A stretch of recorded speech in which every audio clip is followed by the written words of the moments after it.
So I've already discussed some of the parameters related to feedback,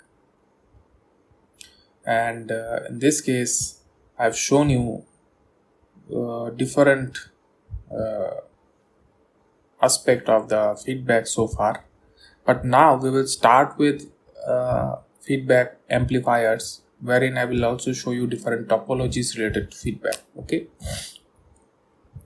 so if you look at the feedback system generalized, I already have shown this thing in my previous lectures or in previous slides, just to make it little more this thing, just to revise this will be helpful again.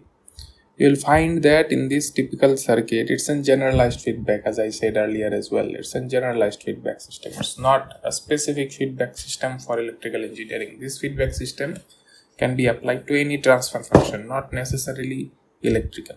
This thing one has to keep in his mind.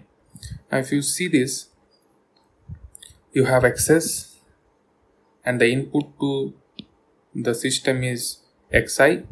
It has a gain function a0l, which gives you an output x0. A portion of output is going back again to input and mixing with it. So your feedback part xf will be beta x0, where beta is the feedback factor. So I already have discussed. So if you look at this, ultimately you will get closed loop gain is equal to x0 by xs, or a0l by 1 plus a beta a0l, or AOL, whatever you say, or somebody may write a divided by 1 plus beta a. Now in this case we have taken negative feedback into consideration. Why? Because your xf is getting subtracted from xs to become xi.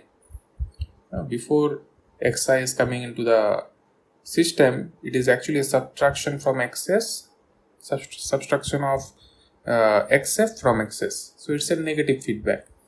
However, in certain cases you may find that books are giving us xi is equal to xs plus xf as a generalized case, and then they write, if it is a negative feedback, consider minus xf. Instead of xf, consider minus xf, because it is a negative feedback. And in that case you will find this plus is actually minus, so you will get 1 by 1 minus beta a. Okay, but that is for a positive feedback, I would say, or maybe a generalized case wherein you can make it negative by just changing xf with minus xf. So it's not something negative feedback, okay, initially. But in this case I have taken negative feedback into consideration, so I got a divided by 1 plus beta a. What will happen if it is plus? This one will plus, this one will become plus, and then it will reflect into the denominator of this term. Simple calculations. Now there are different types of amplifiers, feedback amplifiers. I already have also told that the different types of feedback based on the input and output. So this is input, okay, input or feedback. This is output. This is mixing, and this is sampling. What is mixing and sampling? Sampling is in the output side, where we get a fraction of output, and then mixing is in the input side, where this fraction of output goes through a feedback system and mixes with the input. So this mixing also can be two types, series and shunt. So if you look at mixing and sampling, it has 4 different possible combination. So it can be series, shunt, it can be series, it can be shunt series, and it can be shunt. So we will see in a while what are these. And then if you have input voltage, output also voltage, you call it voltage amplifier. If your input is voltage, output is current, you call it transconductance amplifier. If your current is input, current is output, you call it current amplifier. And if it is current is input, voltage is output, you have trans resistance amplifier. Okay, I discussed this previously as well, but again I am repeating. However, one has to remember that if you have a voltage source, current amplifier, you can use it as a voltage amplifier easily. How? just put a load resistance. For example, you are getting current as output from an amplifier. Okay, just connect it to an RL load resistance. What will happen? You'll get voltage across the voltage output.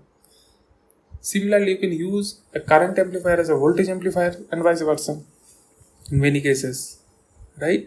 So when we say it is a voltage amplifier or current amplifier, in this case we generally mean that the parameter that is getting amplified. However, you can in real circuit use any of these amplifiers the way you want. When I say voltage amplifier, that means the voltage in that circuit is getting amplified. This is the parameter, actual parameter which is getting amplified. If I say current amplifier, then it is the current which is getting amplified. However, if you put it across RL as I have shown here, you can use it, you can call it as voltage amplifier as well. Is that clear? So this is some tricks.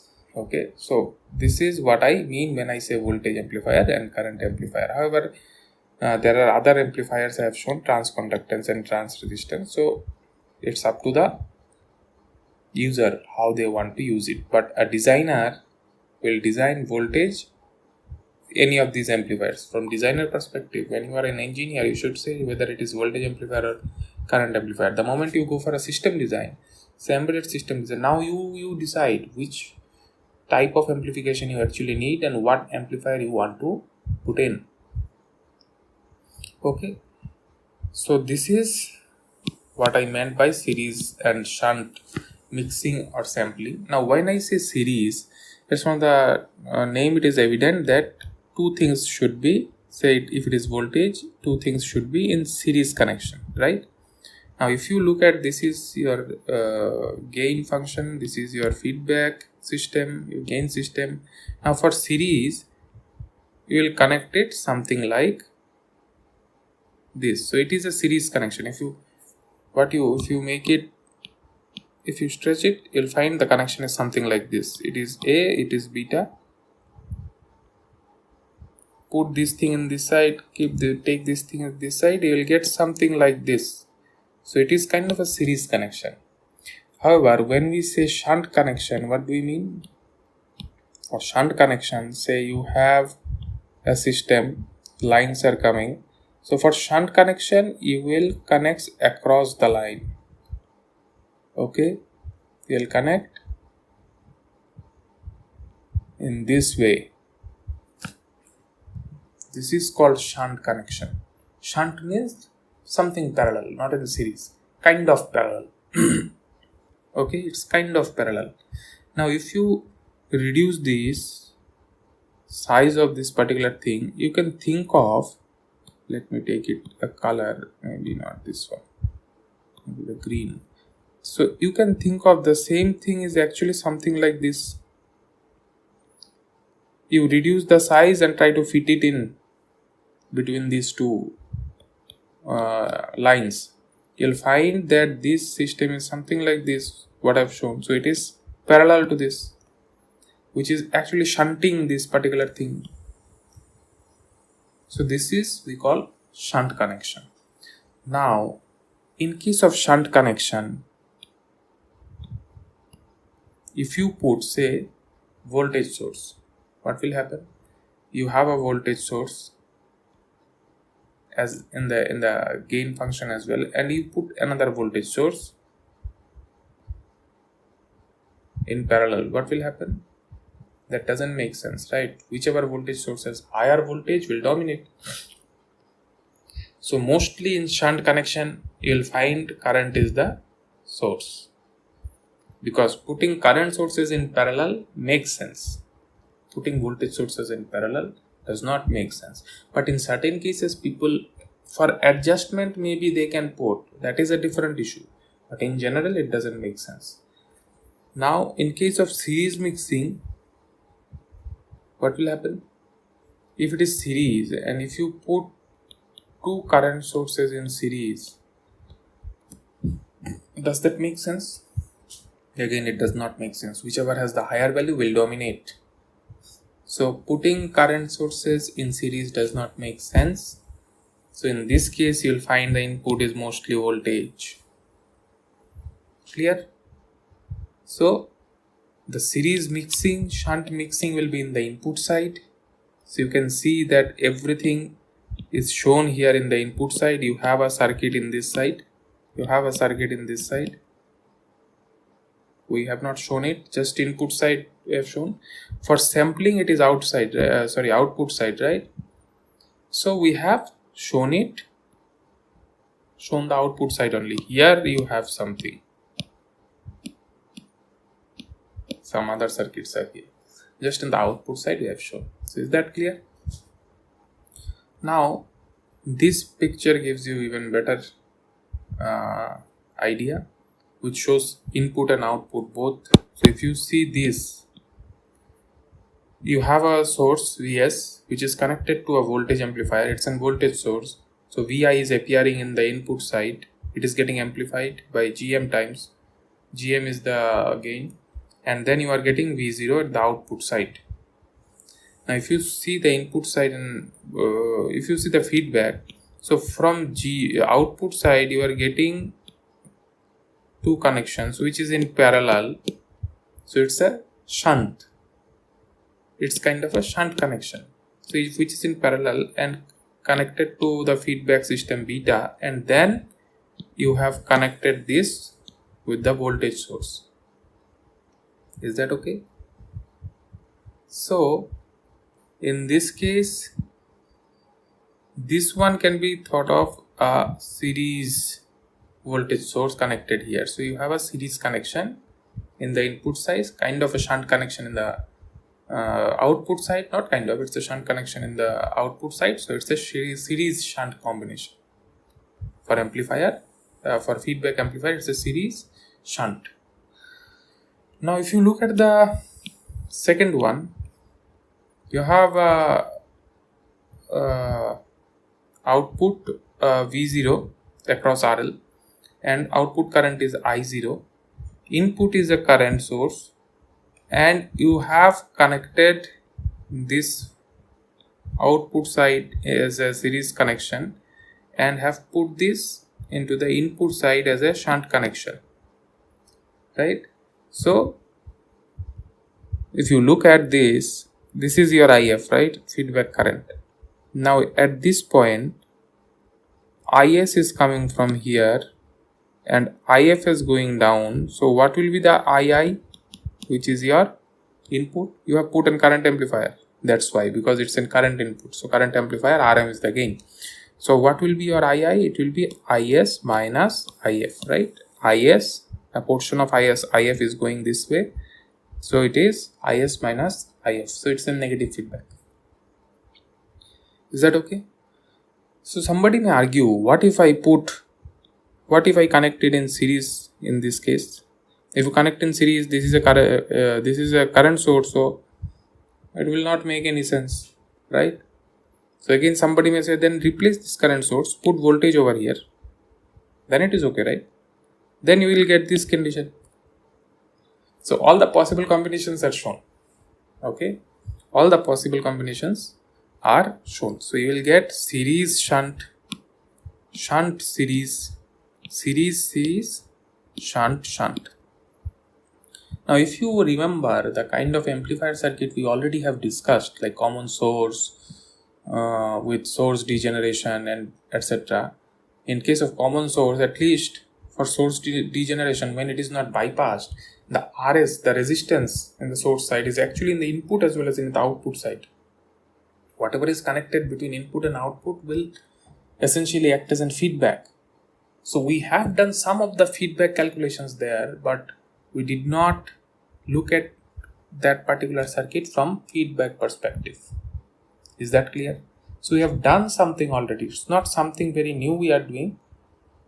We have done something at least in previous cases, but have not discussed from the feedback perspective. Now we have got to know that there is a phenomena called feedback, which is helpful sometimes. I already have shown it increases the bandwidth, although it reduces the gain a bit, but it again stabilizes the gain. Is that okay? So this is your feedback amplifier topologies. Okay, so we will see as we progress. Now there is another thing which is known as nonlinear distortion. So what is nonlinear distortion? If you take a function fx and if you start writing a polynomial, so you will get a0x, a1x square, a2x cube and so on.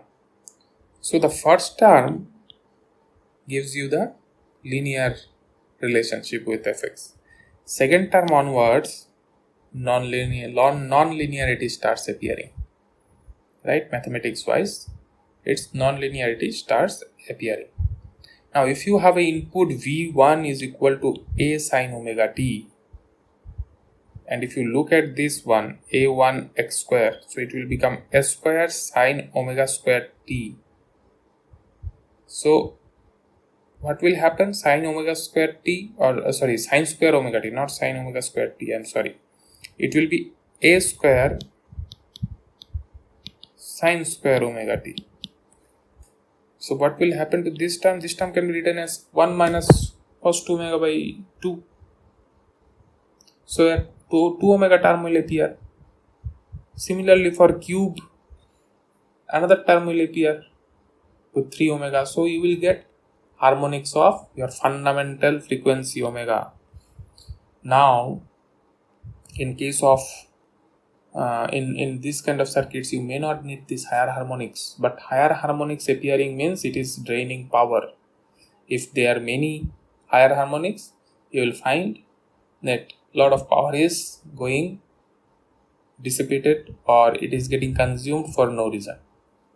Is that okay? So you have an example here. It's a generalized example.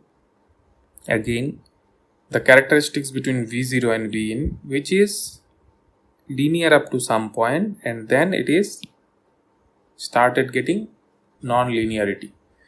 So we have taken a case wherein the plot is linear from minus 40 to 40, say it is millivolt, okay,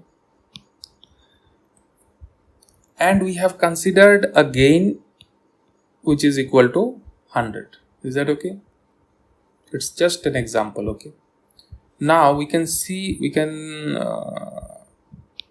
write from this plot that V0 is equal to 100 Vin from minus 40 to 40.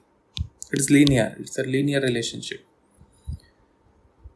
But if you go beyond 40, say 40 to 60, here the first non-linearity is encountered at 40. Now just after 40, probably the first term will appear.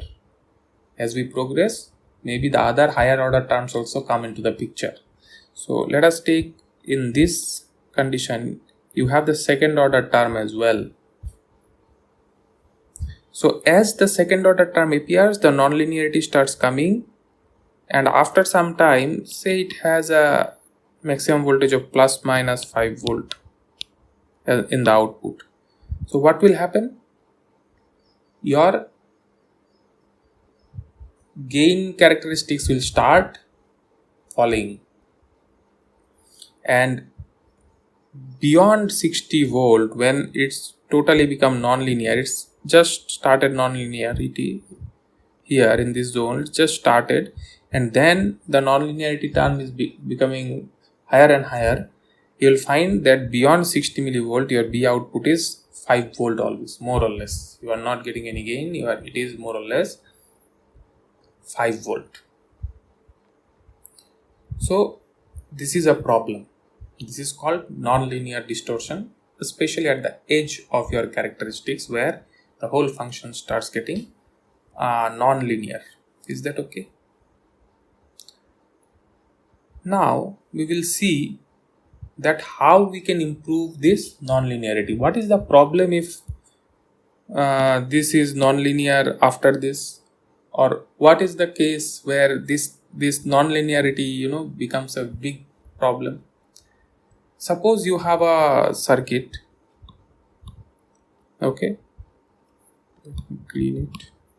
Okay, suppose you have a circuit over here where probably the input you are giving minus 40 to 40, some value in this linear range only you are giving, but this circuit has a gain of A0, so definitely it will output will be A0 into V in.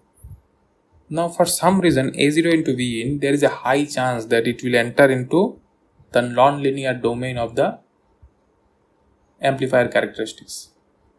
So say here it became 200 millivolt. After amplification you put 40 or maybe say 20 and it became 200 millivolt in the output. Now this circuit also you will connect with some other circuit of of similar amplifier.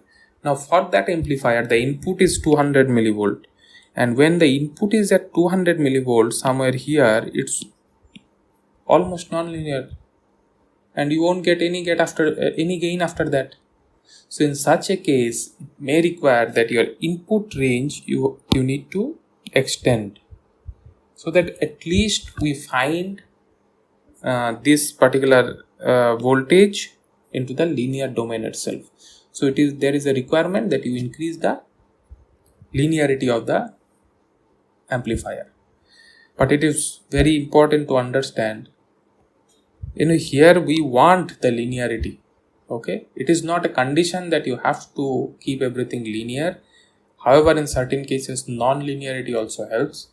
So as we are only discussing mostly the linear amplifiers, which is also known as class A amplifiers, so we will try to see how to increase the linearity. This is a technique that I am going to discuss, but remember, it is not true everywhere. It's not something very universal, because you may have class B, class C, class D, class E, class F. We have class A to class F amplifiers, and in certain amplifiers you will find that non-linearity is also okay, but in this case, in this course, we are only discussing mostly class A amplifiers, which are linear amplifiers.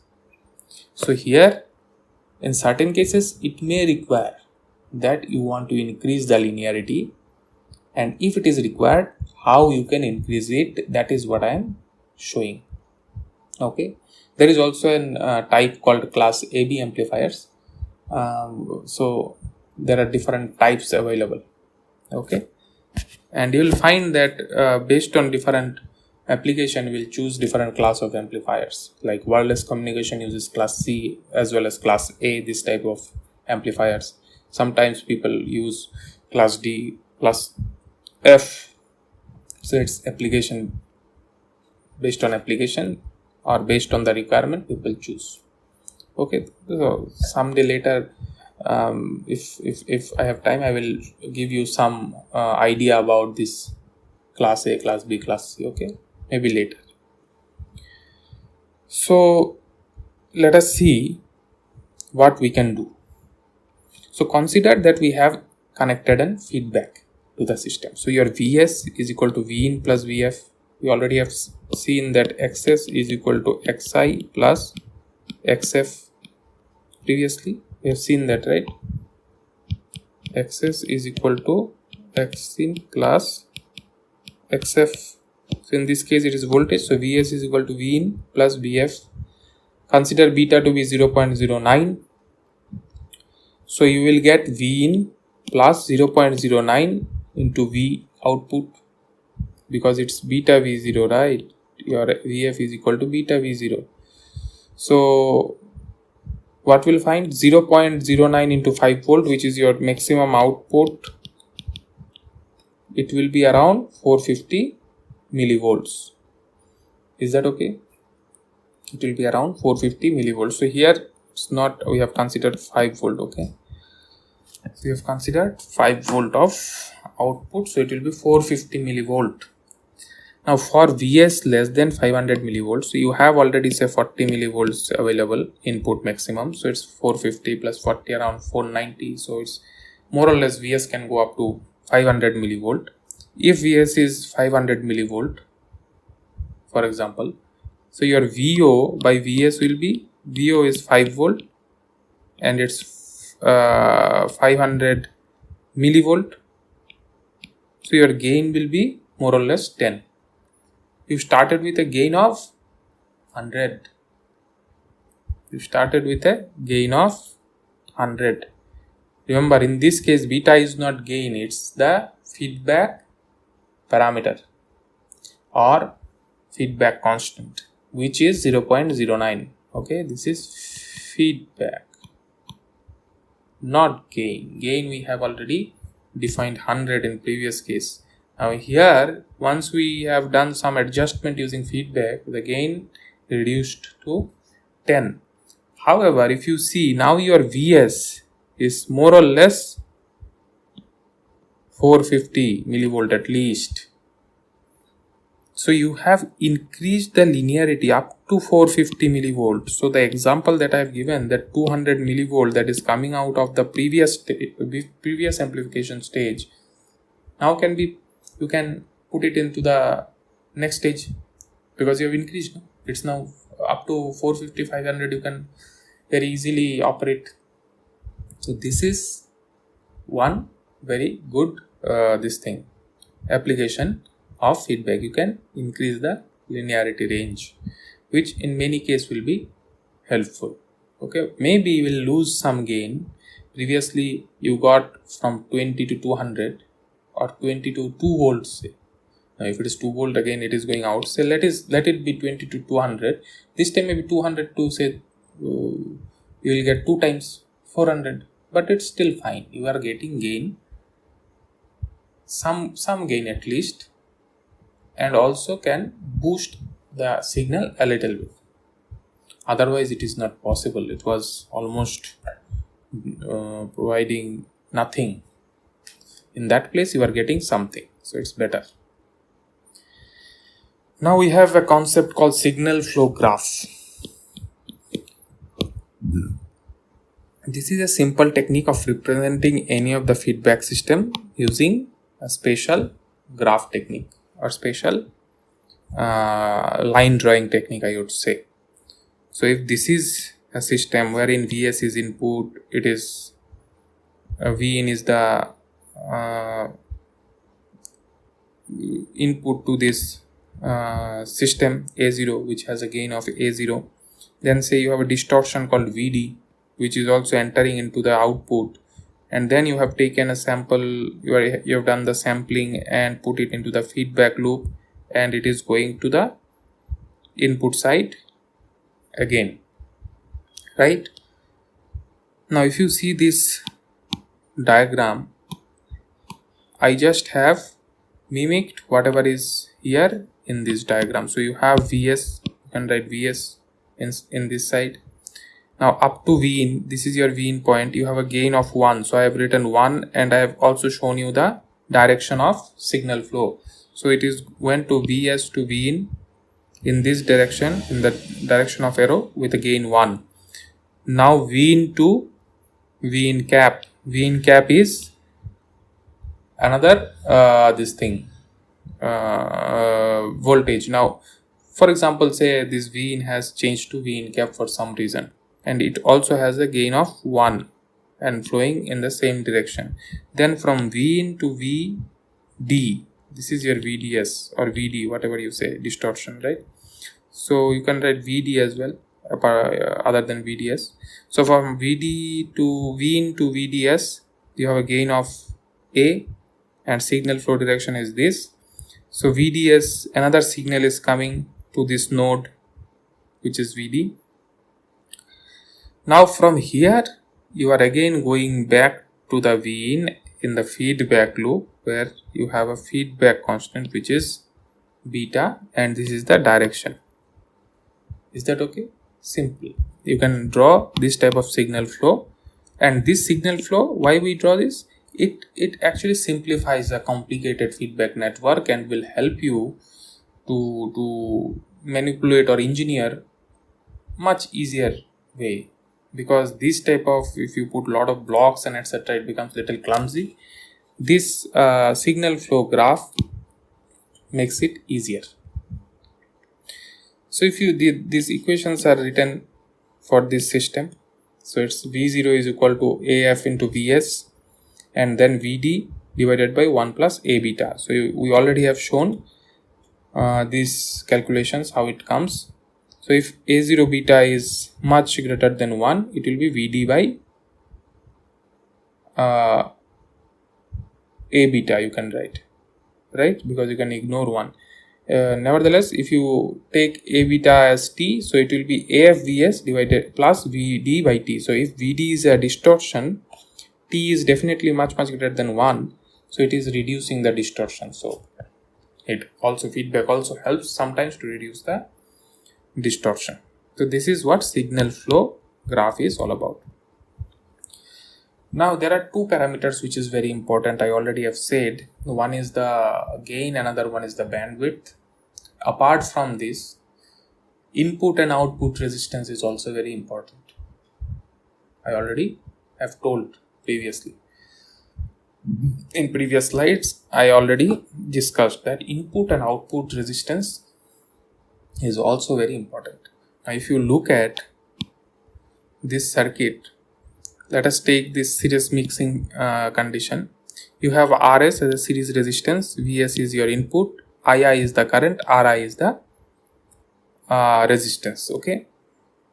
And your Rin is from this side. Remember, your Rs will not come in your Rin calculation. Rs is a separate thing. So if your Rs is very small, you can ignore Rs. So I have written here Vs cap in this node. Now if your Rs is very small, you can consider Vs cap is equal to Vs, okay? That assumption you can take. Now you have converted this circuit into it. You have removed Rs, you have II, you have VL across RL. You can consider this L as well, RL, okay? Or let it be Ri, because I also have kept Ri here. So let it be Ri only, that's fine. And you have a feedback Vf equal to beta V0. Now do some simple calculations. This is what you know, V0 by Vi is A, the gain. Then AF will be V0 by Vs or VO by Vs. Vs is your input, VO is your output, which will be A divided by A beta. A divided by 1 plus A beta. So AOL can be written as A, that's why you can write directly this A divided by 1 plus A beta. Now your Ri will be Vs cap, which is equal to Vs in this case because we have neglected Rs. So it will be Vs by I, which is also equal to Rin. Okay, it's simple because this is the II, this is the input Vs. So Vs by I, from here it is evident your Ri will be this Vs divided by II. Okay, so this is basically your Rin. Now your RIF will be Vs by II. Your Ri will be Vs by II. Now it will be Vs by VL divided by Ri. From here it will be Vs divided by VL by Ri, right? So it will be Ri into Vs by VL. Now you know from feedback Vi plus Vf is equal to Vs. From feedback you know Vi plus Vf is equal to Vs. So Vf is equal to beta V0. I already have discussed these things, so I am going a little faster in this case. You can check it again. So it's very easy to follow. Okay, so Vi will be V0 beta V0. Your Vs will be Vi plus beta V0. Now V0 is A into Vi. Okay, so put A into Vi, take Vi in common from both the terms. So it will be 1 plus A beta. Put the value over here. You will end up with 1 plus A beta into Ri. What does that mean? Your Ri, the input resistance, increased by a factor of 1 plus A beta. A is gain.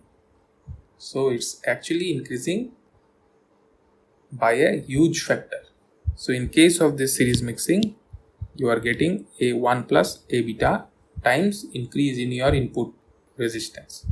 And I told you why it is important, the input resistance and output resistance. So let us show here. You have a circuit where, say, it has output as R0, it has the input as Rin, right? Now if your Rin is of the order of R0, whatever current is coming will equally go in both the Rs, both the resistances. So basically what V0 you are expecting across this RO, you won't get, because now this Rin is also becoming a load to your previous system. So we call it loading effect. So if your system, whatever system you have just connected, is actually acting as a load to the previous system. If this Rin is very high, so you can say that whatever you are expecting across R0, you will get that R0, because this is very high. Most of the current will flow through this. That is exactly what you want. And if it is not happening, what you do? You put a buffer. And buffer are generally unity gain amplifiers, and the purpose of buffer is exactly what I have just explained. Okay, that's why sometimes it is required that you need to improve your input resistance. Okay, so this is one way to improve your input resistance using feedback amplifiers. I am still giving you the plus minus of feedback amplifiers. Now for shunt mixing, the same calculation you can do.